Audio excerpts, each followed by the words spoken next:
tahun 2005. Di tengah hiruk-pikuk politik nasional, Presiden RI keempat, KH Abdurrahman Wahid atau Gus Dur, pernah mengatakan sesuatu yang tak banyak diketahui orang. Dalam sebuah obrolan santai bersama para santri di pesantren Tebu Ireng, Gus Dur melontarkan kalimat misterius, "Nanti akan ada orang dari Jawa Barat, wajahnya tenang, tapi kalau dia bicara semua orang akan mendengar. Dia bukan jenderal, bukan kiai besar, tapi darah leluhur mengalir di tubuhnya." Banyak yang tak mengerti maksudnya. Tapi 15 tahun kemudian, nama Kang Deddy Mulyadi mulai ramai diperbincangkan. Di daerah Purwakarta, ada seorang juru kunci tua yang tinggal di sebuah rumah panggung tua. Ia dikenal dengan sebutan Mbah Cakra. Suatu malam, ia bermimpi aneh langit di atas gunung Burangrang terbelah, dan dari celahnya keluar sesosok harimau putih besar yang melangkah menuju barat. Dalam mimpinya, harimau itu berkata, "Aku, Prabu. Aku tak akan lahir dua kali, tapi akan berjalan dalam darah seorang anak negeri, dan ia sedang bangkit." Saat Mbah Cakra terbangun, ia gemetar. Ia tahu itu adalah Prabu Siliwangi, leluhur besar tanah Pasundan. Dan siapa yang dimaksud dalam mimpi itu? Hanya beberapa hari kemudian, ia melihat sosok Kang Deddy sedang menyapa warga, mengenakan iket Sunda, berjalan kaki menyusuri kampung, membantu rakyat kecil persis seperti bayangan dalam mimpinya. Beberapa orang di sekitar Kang Deddy mulai merasakan hal-hal aneh. Seseorang mengaku melihat harimau putih mengikuti di belakang Kang Deddy saat beliau naik motor malam-malam ke daerah Gunung Parang. Ada pula yang mendengar suara gamelan dari arah rumah beliau, padahal tidak ada yang bermain musik. Seorang spiritualis dari Garut bahkan mengatakan, aura beliau bukan aura orang biasa. Saya pernah pegang tangannya, tubuh saya langsung panas. Di belakangnya, saya melihat sosok keraton dan suara angin seperti mantra. Ini bukan orang sembarangan. Di antara catatan pribadi Gus Dur, ditemukan secarik kertas dengan tulisan tangan. Dari Purwakarta, datang yang akan menghidupkan kembali nilai leluhur. Bukan dengan kekerasan, tapi dengan laku. Tak disebut nama, tapi semua petunjuk mengarah pada satu orang. Kini, semakin banyak yang percaya bahwa Kang Deddy Mulyadi bukan sekadar tokoh publik biasa. Banyak yang yakin ia membawa misi besar, sebuah kebangkitan spiritual, warisan dari Prabu Siliwangi, dan bahkan ramalan lama dari Gus Dur. Karena itu, jangan pernah remehkan Kang Deddy Mulyadi. Bisa jadi beliau bukan hanya pemimpin, tapi juga pertanda zaman yang sedang berubah. Beberapa minggu setelah pertanda itu muncul, kejadian demi kejadian aneh mulai bermunculan di sekitar perjalanan Kang Deddy.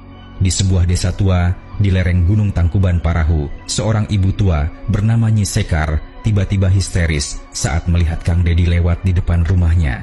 Ia bersujud dan menangis, lalu berkata dengan suara parau seperti, "Kerasukan, punten Kanjeng Abdi Parantos, ngantos lami, Ratu Kidul Parantos, mundur karena Sang Prabu Parantos kembali di bumi."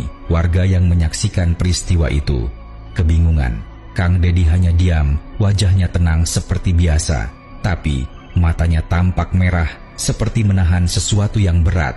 Ia lalu memegang bahu si ibu tua dan berbisik pelan, "Tenang, Simbok. Kuring henteu datang, pikeun takta, dot kuring datang, pikun ngalindungi." Kabar kejadian itu menyebar cepat.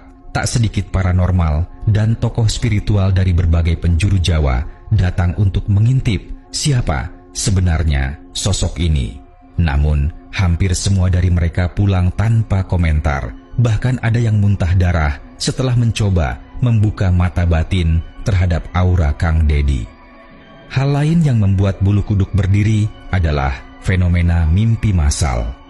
Puluhan warga dari desa-desa berbeda melapor bahwa mereka bermimpi sama bertemu dengan seorang lelaki berpakaian Sunda kuno, duduk di singgasana emas, dan mengatakan hal yang identik, "Jaga Kang Deddy, karena dia bukan hanya manusia. Dia adalah titian dari masa lalu dan pelindung dari masa depan." Yang membuat merinding semua warga menggambarkan sosok dalam mimpi itu sama. Berjenggot tipis, mengenakan mahkota keraton, dan di sampingnya seekor harimau putih duduk tenang seperti penjaga. Dan ketika ditunjukkan foto lukisan Prabu Siliwangi di Museum Sri Baduga, mereka semua menunjuk gambar itu sambil berkata, "Ini dia, ini yang muncul dalam mimpi." Satu malam, ketika Kang Dedi melakukan perjalanan ke sebuah desa terpencil untuk membantu warga yang terisolasi, karena tanah longsor, langit tiba-tiba berubah, awan berputar seperti spiral, dan suara petir bergemuruh tanpa hujan. Seekor elang hitam terbang rendah mengitari kendaraan beliau sebanyak 3 kali, lalu menghilang ke arah hutan. Menurut kepercayaan tua Sunda, itu adalah tanda para leluhur hadir mengawal. Salah satu tokoh adat yang menyaksikan fenomena itu berkata, "Lirih, tanda-tanda alam sudah terlalu jelas. Jika orang masih tak percaya siapa Kang Dedi sebenarnya, mungkin mereka akan tahu saat waktunya datang." Parahu, suasana mistis tak kunjung reda. Di desa Cipaku, warga melaporkan bahwa suara gendang dan seruling Sunda terdengar tiap malam Jumat Kliwon. Padahal tak ada yang memainkan alat musik. Sumber suara itu berasal dari hutan kecil dekat sungai yang dikenal angker. Beberapa pemuda nekat menelusuri hutan tersebut malam-malam. Mereka ingin membuktikan sendiri. Tapi di tengah perjalanan, salah satu dari mereka tiba-tiba berhenti dan menatap ke depan sambil gemetar. Ia melihat sesosok pria berpakaian kerajaan berdiri di antara pohon-pohon, memegang tombak bertatah emas dan menatap tajam ke arahnya. Mereka semua lari terbirit-birit, tapi saat